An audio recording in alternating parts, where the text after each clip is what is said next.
भी पता चलेगा। ये लो, ये लिखा हुआ, क्या लिखा हुआ? एनी।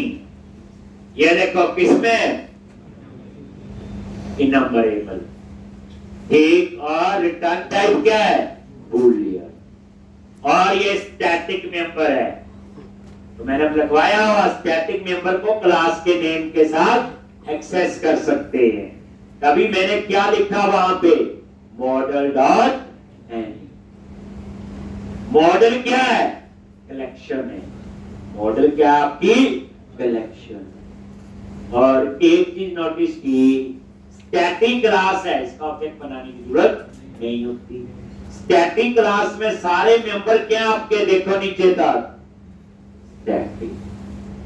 कोई पूछ ले क्या स्टैटिक क्लास में नॉन स्टैटिक मेंबर हो सकते हैं? नहीं। अभी के साथ देख लो, हमने नहीं बनाया, वही माइक्रोसॉफ्ट ने बनाया। एक अब यहां पे बूलियन है, मैंने आगे कर दिया नॉट। इसका मतलब क्या हुआ? फॉल्स है। नॉट का मतलब क्या हो गया? अगर फॉल्स है, इसका मतलब एनी में इसमें डाटा नहीं है। मैंने यहां हेडिंग दे दिया H2 नो डेटा और थोड़ा बूटस्ट्रैप अप्लाई कर दो। Class tax hyphen ten.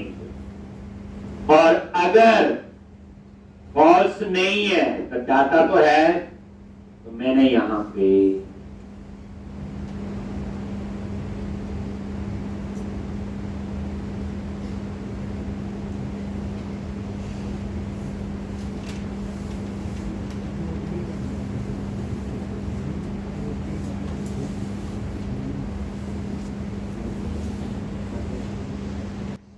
अगर है तो एल्स में जाएगा, अगर नहीं है एनी, अगर फॉल्स है, ये तो नॉट लगा दिया ना, नॉट का मतलब है। बट अब आप ये देखो, ये सारी ब्रैकेट ना आगे पीछे आ रही, फॉर्मेट नहीं। तो आप साथ साथ आगे से कोड को ना फॉर्मेट कीजिए, थोड़ा देखने में अच्छा लगता है। कैसे करोगे? सेलेक्ट कर लिया, कंट्रोल प्लस के प्लस डी, वो देखो कंट्रोल प्लस के प्लस डी, किसके लिए हो गया? फॉर्मेट करने के लिए। कोड को वो देखो आगे ना प्रॉपर जैसे आने चाहिए, के कंट्रोल प्लस के प्लस डी। अब यहां पे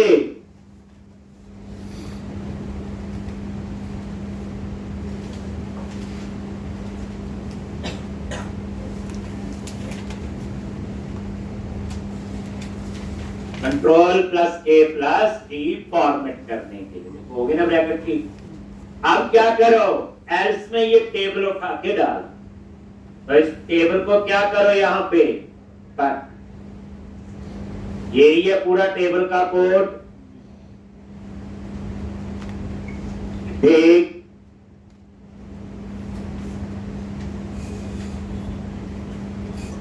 तो सिलेक्ट करो और कट कर दिया, पूरा टेबल आ गया। और इसके अंदर समझ के बिल्कुल बस। तो मैंने क्या किया? ये एल्स में ये टेबल ठीक कट पेस्ट कर दिया ना, देखो पूरा टेबल। ठीक है जी। अब आप इसे देखो, रिफ्रेश करके ये देखो चेंजेस आपको अभी पता चल जाएंगे। No data.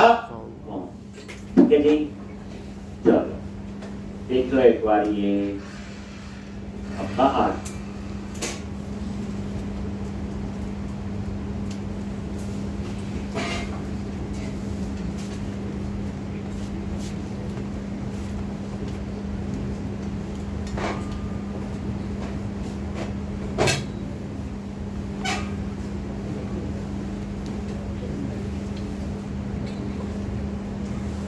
से ये था आपका ये वाला। क्लियर है जी? अब हम आगे चलते हैं। अब अब हमारा कोड है क्रिएट न्यू का। तो इसके लिए क्या करोगे, तो आपको मैंने दिखाया था यहीं पे ऊपर ये वाला क्रिएट न्यू क्या है, टेक्स्ट है, और क्रिएट क्या है, एक्शन। अब हम क्रिएट नाम से एक्शन बनाएंगे, बनाया थोड़ी है। चलो कंट्रोलर में जाओ और यहां पे पब्लिक एक्शन रिजल्ट क्रिएट।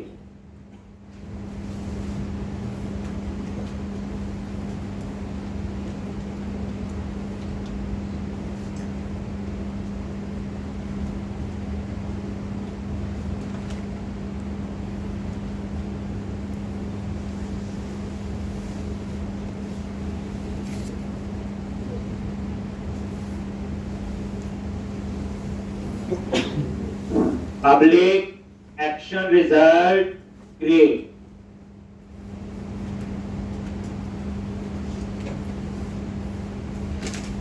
एक ये वही नेम है जो आपका ये होगा, एक ये क्रिएट एक्शन, और यहां पे रिटर्न व्यू।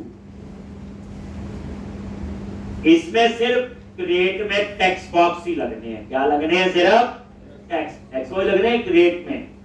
अब देखो पहले हम ये सारा कोड एक ही पेज पे लिखते थे, यहां हर एक चीज का अलग व्यू है, तो लाइट वेट होगा, पेज फास्ट आएगा, परफॉर्मेंस बेहतर होगी। तो अब हम लोग क्या बनाएंगे, क्रिएट नाम से व्यू बनाएंगे। कैसे, ये देख व्यूज के अंदर गए और ये एम्प्लॉय फोल्डर में ऑलरेडी एक व्यू बना हुआ इंडेक्स, अब हम एक और बनाएंगे। तो एम्प्लॉय पे राइट क्लिक किया,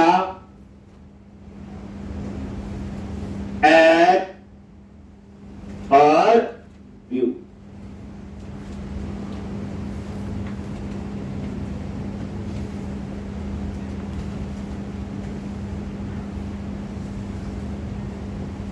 और यहां पे MVC 5 व्यू और ये ऐड कर एक।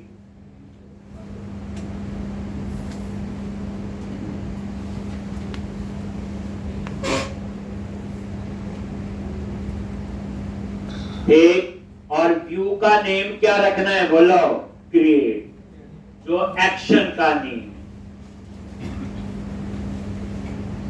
और यहां पे एम्प्टी विदाउट मॉडल नेम, यहां भी चूज करो क्रिएट। बेसिकली ये टेम्पलेट बने हुए हैं कुछ, इसलिए हमें बने हुए यूज करेंगे इस क्वेश्चन में। डरना नहीं, ऐसे क्वेश्चन में 3-4 करवाऊंगा लगातार, अलग अलग चेंज करके। एक क्रिएट, और उसके बाद मॉडल क्लास कौन सी होगी, एम्प्लॉय। मॉडल क्लास कौन सी होगी, एम्प्लॉय। और नीचे आपका आ गया एप्लीकेशन डीबी कॉन्टेक्स्ट।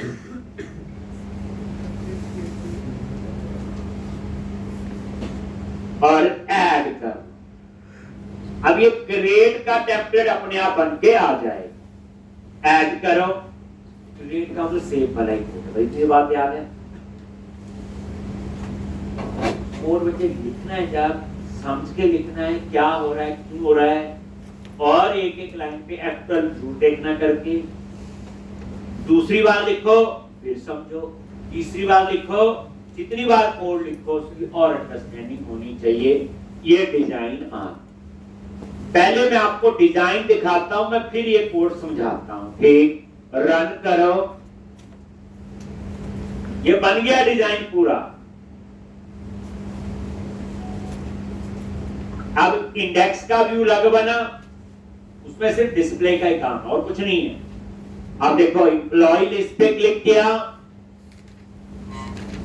और क्रिएट न्यू पे क्लिक किया। देखो ये देखो नेम, एड्रेस, सैलरी के लिए 3 टेक्स्ट बॉक्स आ गए, आईडी नहीं आया, उसको ऑटो जनरेट। जो एम्प्लॉय आईडी है वो ऑटो जनरेट, नेम, एड्रेस और सैलरी। और ये देखो ये क्रिएट का क्या आ गया, बटन, और लिखा हुआ सैलरी, फिर इस पे वैलिडेशन भी लगी है। ये अभी नहीं सोचना, जब मैं नेक्स्ट क्वेश्चन कराऊंगा उसमें वैलिडेशन भी सिखाऊंगा, पूरे एक लेक्चर वैलिडेशन पे लगेगा, इसलिए अभी नहीं। कहां से आ रही कैसे आ रही छोड़ो, बात की बात है। तो ये देखो अभी आ गया। अब मैं चाहता हूं यहां लिखा है न्यू एम्प्लॉय, क्रिएट की जगह क्या आ जाए, न्यू एम्प्लॉय। और ये देखो, और ये वो बैक टू लिस्ट, ये वापस किस पे लेके गया, इंडेक्स। तो क्रिएट न्यू का ये क्या बन गया आपका व्यू। पहले हम इसको देखते हैं जो कोड ये बना है। क्रिएट के व्यू पे गए, पहली लाइन देखो क्या है, इस पर आई इनम्बरेबल नहीं आया।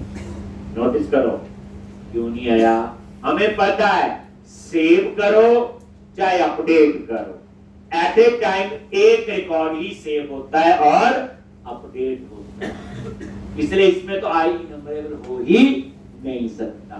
इसलिए यहां पे जो मॉडल ऐड हुआ सिंपल एम्प्लॉय मॉडल ऐड हो गया। देख लो आई इनम्बरेबल नहीं, आई इनम्बरेबल तभी लिखा जब टू लिस्ट लगाया, बस सिंपल बात याद है। और ये लिखा हुआ क्रिएट एम्प्लॉय, मैंने इसका टेक्स्ट चेंज कर दिया न्यू एम्प्लॉय। थोड़ा सा बूटस्ट्रैप का बात पड़ चुकी है, टैक्स आइकन प्राइमरी। इस क्वेश्चन में मैं ज्यादा बूटस्ट्रैप नहीं, पुराना ही यूज कर रहा हूं। नेक्स्ट क्वेश्चन में मैं कुछ और अप्लाई करूंगा, बटन या और चीजें भी हों, यानी side by side HTML, bootstrap, आगे जावास्क्रिप्ट, ये भी हमें साथ साथ हम लोग यूज करें।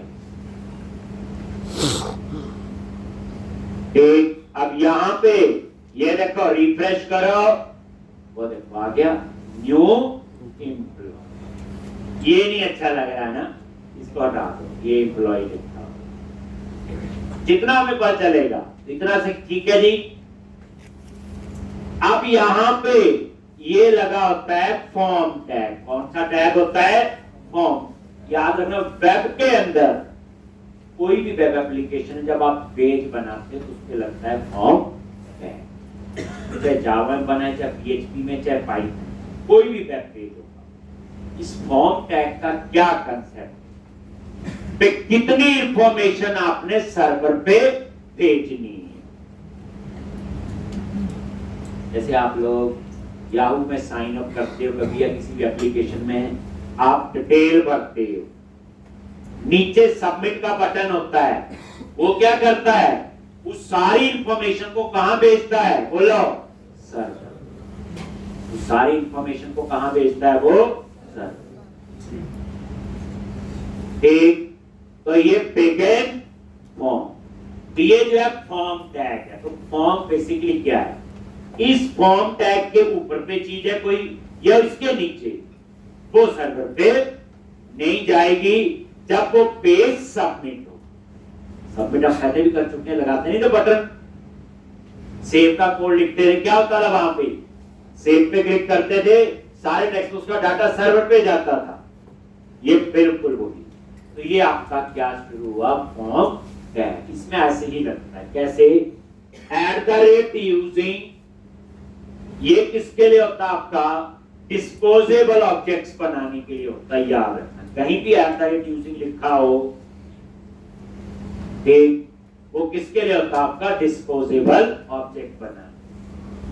मतलब कोई ऑब्जेक्ट बनाएगा तो उसे डिस्ट्रॉय खुद कर लेगा, आपको कोई टेंशन नहीं। HTML डॉट begin form,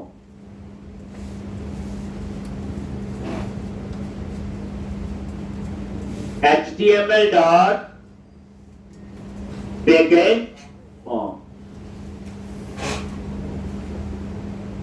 एक HTML डॉट begin form,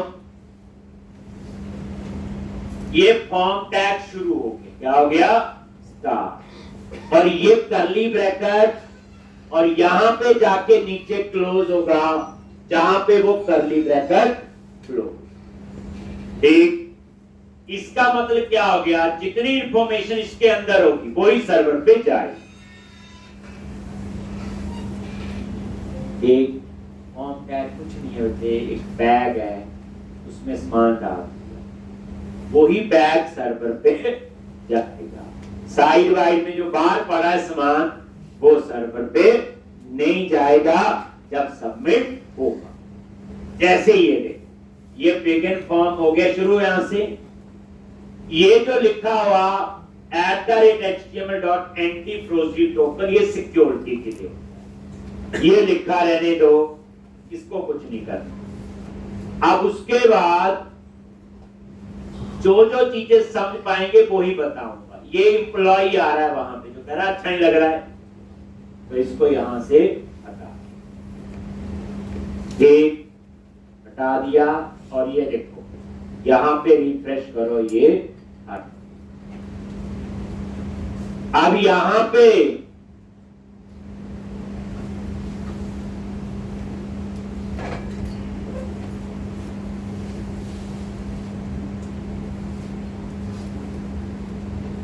एक ये है वैलिडेशन समरी है। टिप 2 क्या है ये बाद में समझाऊंगा जब हम लिखेंगे, इसलिए उन पे न जाओ आप। ये वैलिडेशन समरी होती वैलिडेशन का मैसेज डिस्प्ले करने के लिए। समरी जैसे कभी याहू पे आप साइन अप करते हो, गलत तरीका डालते हैं तो सारे मैसेज एक जगह इकट्ठे नहीं आते, रॉन्ग दिस रेड कलर में, जहां वो सारे मैसेज आ रहे होते वो होती है वैलिडेशन समरी। लगानी है नहीं लगानी वो हमारी मर्जी दी हुई है। ठीक, उसके बाद यहां पे टेबल नहीं है, यहां पे एक लेबल, ये हेडिंग हो गया, डिव लगाया हो। एक दो ही चीज होती है, डिव यूज होगा या टेबल। यहां पे डिव की कहानी है, फॉर्म ग्रुप क्या बूटस्ट्रैप की क्लास, लेकिन अभी नहीं, मैं बताऊंगा जब लिखेंगे तब हम लोग डिस्कस करेंगे। ये लेबल 4 किसके लिए होता है, कॉलम का नेम उठाने के लिए, जैसे डिस्प्ले नेम 4।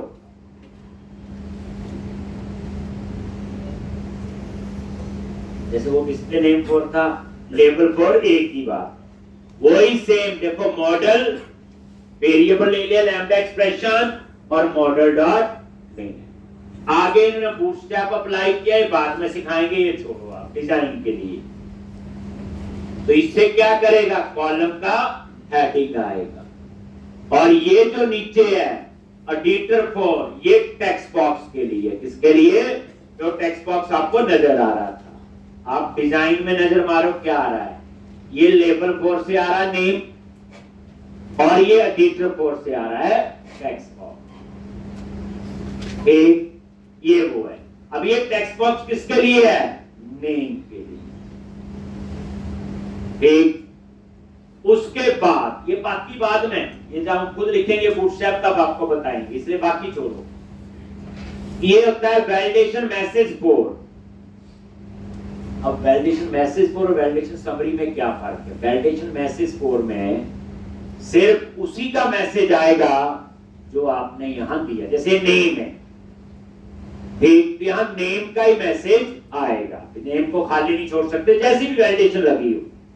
एक वैलिडेशन समरी में तो सबके आए, ये फर्क हो, तो ये उसके लिए मैसेज 4 आ जाएगा नेम का। अब इसी तरह दोबारा देखो नीचे, लेबल 4 किसके लिए, एड्रेस। एडिटर 4 किसके लिए, एड्रेस।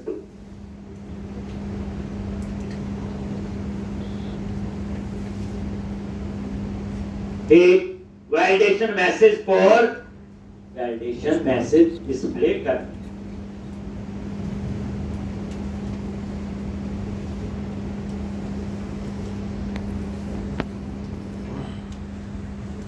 ठीक, और उसके बाद सेम, ये देखो लेबल 4 सैलरी के लिए, एडिटर 4 सैलरी के लिए, और वैलिडेशन मैसेज 4 सैलरी, तीन ही थे।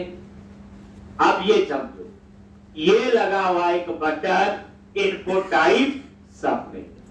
जब आप इस बटन पे क्लिक करोगे तो रिक्वेस्ट सर्वर पे जाएगी, और कितनी इंफॉर्मेशन सर्वर पे लेके जाएगा, जितनी इस फॉर्म के अंदर है, ये वो करली ब्रैकेट क्लोज है, ये यहां से लेके यहां, यानी सर्वर पे सिर्फ जाएगा नेम, एड्रेस और सैलरी, आईडी नहीं जाएगा, क्योंकि आईडी ऑटो जनरेट है, वो अपने आप जनरेट होगा, हम नहीं एंटर करें। ठीक, तो ये जो है वो आपका सबमिट का बटन। ठीक, अब ये देखो, ये सबमिट का बटन है। आप चाहते बटन अच्छा नहीं लग रहा है तो बटन है, इसके ऊपर थोड़ी बूटस्ट्रैप हम चेंज कर देते हैं। कैसे करोगे? थोड़ी वो तो कर ही देना ना, क्लास है ना, जिन्होंने लिखा हुआ पीटीएन डिफॉल्ट, मैंने इसकी जगह कर दिया पीटीएन इन्फो। तो टेक्स्ट चेंज करना हो तो टेक्स्ट, बटन चेंज करना हो, ये देखो पीटीएन। अभी देखना क्या फर्क हो आगे। ठीक, नहीं जी, मुझे तो पीटीएन प्राइमरी, वही जैसे ऊपर वाला है, यानी आप ऐसे याद रखना लॉजिकली। टेक्स्ट बॉक्स है, टेक्स्ट चेंज करना तो text primary, text info, text teacher, text something. Button है तो पीटीएन, बस तरीका। जैसे टेबल है तो टेबल, ये रिफ्रेश करो, ये सेम आ गया ना, ये भी प्राइमरी की था और ये भी प्राइमरी। नहीं, हमें तो चाहिए डेंजर, डेंजर देख लो। नहीं जी, डेंजर नहीं चाहिए, हमें चाहिए। मतलब ये है कि हम बूटस्ट्रैप इस तरह से यूज करेंगे, हमें एक में आ गया तो सब पे राशि वही है। टेक्स्ट सक्सेस, टेक्स्ट अगर टेक्स्ट चेंज करना है, और अगर आपने बटन बनाना है तो क्या लिखोगे? बीटीएन करके आप लोग, थोड़ा देखने में अच्छा लगा, बाकी मैंने कुछ नहीं। नेक्स्ट,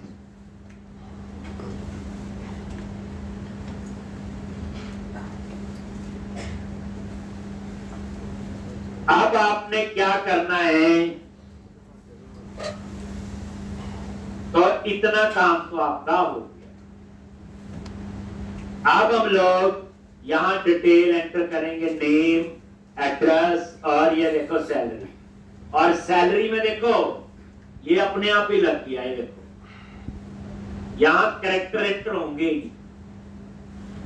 क्योंकि इसकी डाटा टाइप क्या है? इंटीजर। उसके हिसाब से इन्होंने ऐसा ही टेक्स्ट बॉक्स लगा।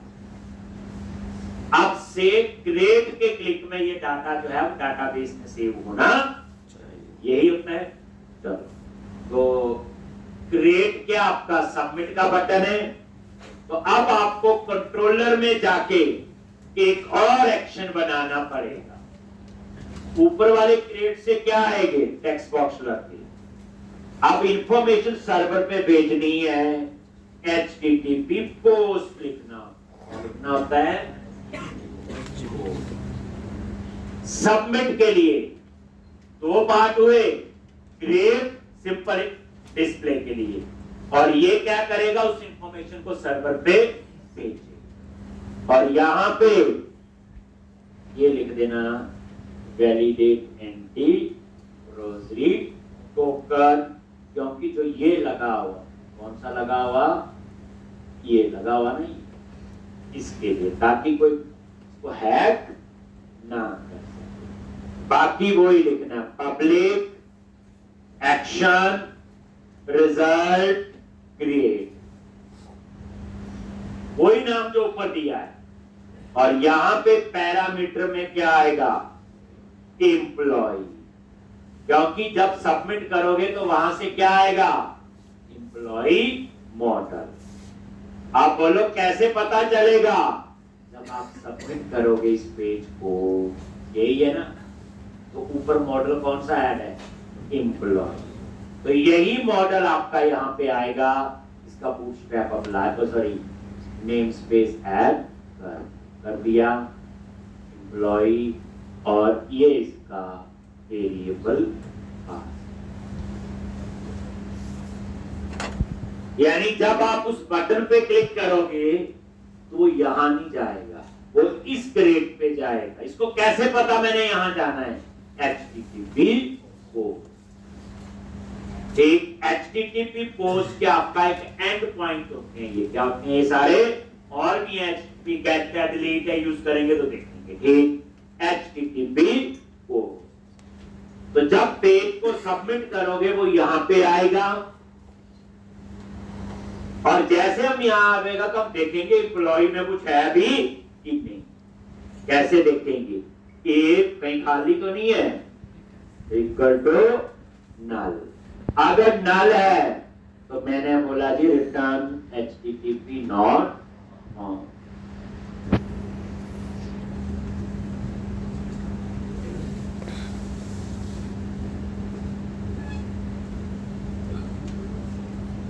HTTP not found।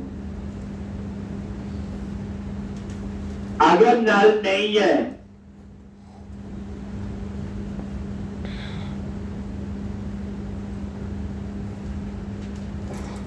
अगर नल है तो HTTP not found।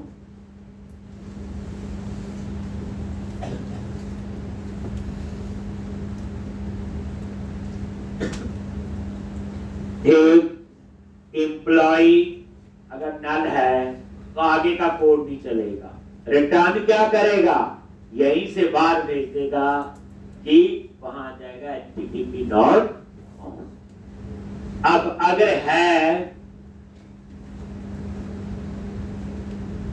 हम कौन सा कोड लिखेंगे? सेव।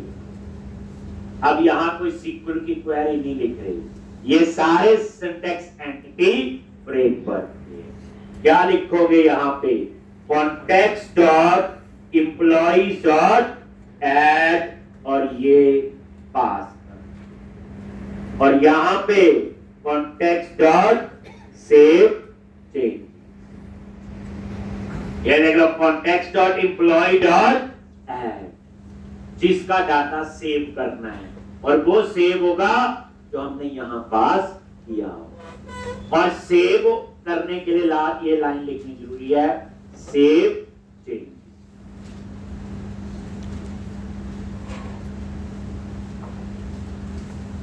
और सेव होने के बाद कहां जाना है?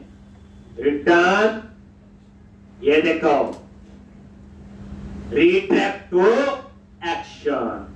और किस एक्शन पे? बोलो, इंडेक्स। देख लो, यहां कोई ये नहीं लिखना इंसर्ट इनटू, और कनेक्शन ओपन करना भूल गए, ये हो गया, वो हो गया, पैरामीटर ऐड कुछ नहीं करना। बस सीधा context dot employ dot add, किसको? इसको। लेकिन ये सेव तब करेगा जब आपने सेव चेंजेस लिखा है। और सेव होने के बाद कहां जाए? Redirect to action. एक्शन का नाम है index.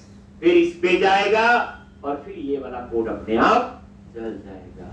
Return redirect to action.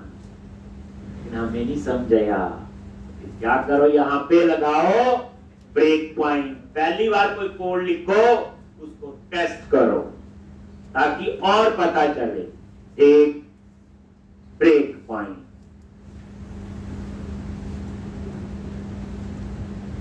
बड़ा कुछ होगा बाद में, वैलिडेशन, ये वो। अभी तो पहले सीधा कि क्या फ्लो में ये काम कर। ये बात तो प्रैक्टिस बनती है, नहीं करोगे तो दिल्ली दूर है। तो जिस बच्चे ने 4-5 छुट्टियां कर ली तो समझाने से रहा। यहाँ पे देखो, ये पता गया ना ब्रेक पॉइंट कैसे लगाया।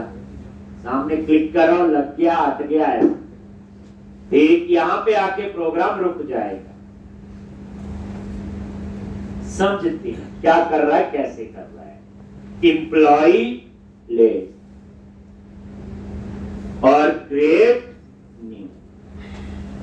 एम्प्लॉय का नेम कुछ भी आपने एड्रेस और सेल लिख दिया जी, और क्रिएट पे क्लिक किया। जैसे क्लिक किया तो कहां जाएगा, ये यहां पे आके रुक गया, देखो लगाया। अब हम इसे समझे, छोटा कोड लिखो, टेस्ट करो और आगे करो, बस इतनी बात है। ये नहीं कि सारा लिख दिया और बाद में सारा ही गलत था, तो जितना टाइम लिखने में लगता उससे ज्यादा टाइम उसको ठीक करने में लगता है। इसलिए कोशिश करो कि छोटा कोड लिखो, टेस्ट करो और आगे बढ़ो। अब ये देखो यहाँ पे माउस लेके गए एम्प्लॉय पे क्या डेटा आया, देखो पहली बात आईडी 0 आ रहा है क्योंकि अभी आईडी जनरेट नहीं हुआ है। आईडी कब जनरेट होगा, जब सेव होगा। बाकी एड्रेस आ गया, नेम आ गया और सैलरी आ गई। अब ये कहां से आया, क्यों आया, तो हम चलते हैं क्रिएट पे और मैंने क्या समझाया। ये जो सबमिट का बटन है, जब ये सबमिट होगा तो वही इंफॉर्मेशन देगा जो फॉर्म टैग में, फॉर्म टैग में नेम है, एड्रेस है और सैलरी। तो जब ये पेज सबमिट हुआ तो ये पूरा एम्प्लॉय मॉडल है, तो यही मॉडल ना, ये इसने कहां पहुंचा दिया, यहां। अब डाटा है F10 होता स्टेप फॉरवर्ड, कौन सी की होती है, F10।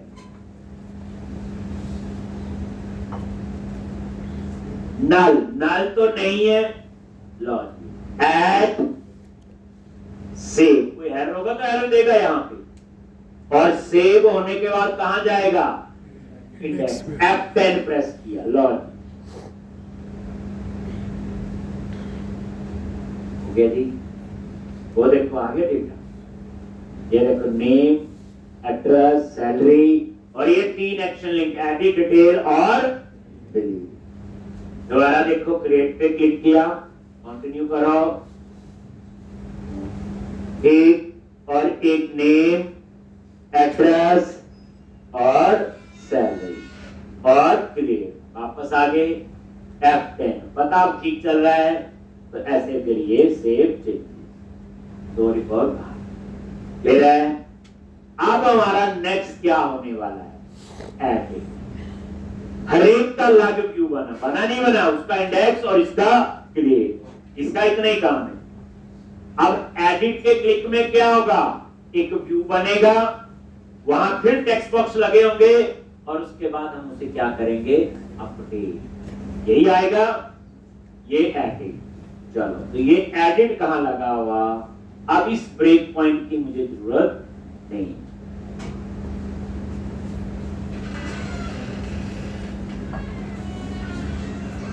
और यहां पे इंडेक्स, और ये देखो ये है वो एडिट, तो ये एडिट टेक्स्ट है, ये तो आप कुछ भी रख सकते हो, ये एडिट एक्शन है, ठीक है जी। एक्चुअल में ये फाइंड का कोड है, देसी उसमें बोले जो हमने पहले किया हो।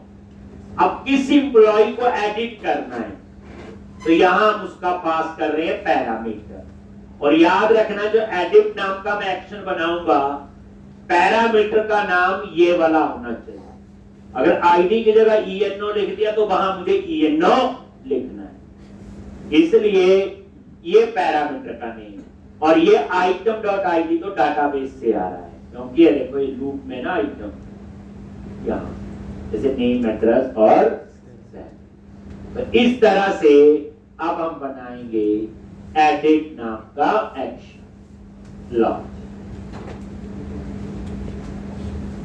क्या बनाएंगे, एडिट नाम का एक्शन, यहां पे पब्लिक एक्शन रिजल्ट क्या नेम होगा, एडिट, पैरामीटर का नाम आईडी, ये आप याद रखें। और यहां पे क्या आएगा, फाइंड का एक,